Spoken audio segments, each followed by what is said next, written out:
All right, meanwhile, it's the heat and it's the very warm temperatures that we're talking about and have been talking about. The monsoon season seems to be kind of ending before it's ever really gotten going.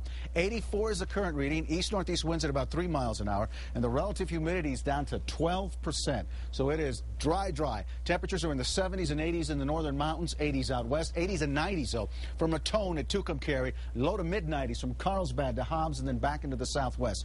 So here's the forecast as we go through the day as I see it. A few high clouds, mid-90s for today's high, and no chances for some rain. Then tonight, temperatures falling into the upper 50s to low 60s from the valley to the heights with mostly clear skies. Tomorrow, we're going to see highs up to about 93, partly cloudy, still hot. So no major changes for the next few days, and you'll see that on the 7-day in just a couple of minutes. We're going to have to wait till late into the weekend and early next week before we even have a shot at another isolated shower or storm. If you look back to the west, there's nothing going on. Now, we had some nasty weather that drove across the east and northeast during the early and mid-afternoon yesterday, including a tornado that was reported on the ground several times about 10 miles west of Roy, and then all kinds of reports of hail up to about 1 3/4 inches. So there was a lot of nasty weather. Unfortunately, not necessarily a lot of good rain.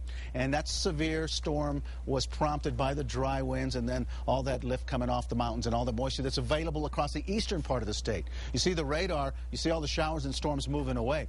And you look at our dew points, and you can see why the east gets the precipitation right now, because their dew points are still in the 50s and 60s. Meanwhile, we have 20s and even low 30s from Albuquerque to Santa Fe, Four Corners, and back to the west. That's why we can't generate much, and that's why we're not going to generate much all the way into Sunday and Monday. Now, we get a brief little change as we go through Sunday and early next week as the high that is going to be moving in here over the next couple of days starts to inch over. So we got the dry northwest wind right now. We've got the heat building. The high's off to our west. It's going to move back during the day tomorrow, hangs there all the way into Saturday, and then will inch on off. And as it does, it lets a little bit of moisture come on in. That should be enough to scare up a few showers and a few thunderstorms, as I mentioned, by Sunday and early next week. So check it out for yourself. Here's Santa Fe 7-day. Temperatures holding in the upper 80s to near 90 degrees. And then hanging around the 90s for the weekend. For Albuquerque, same deal. We're not going to cool off much, and rain chances very slim for the next few days.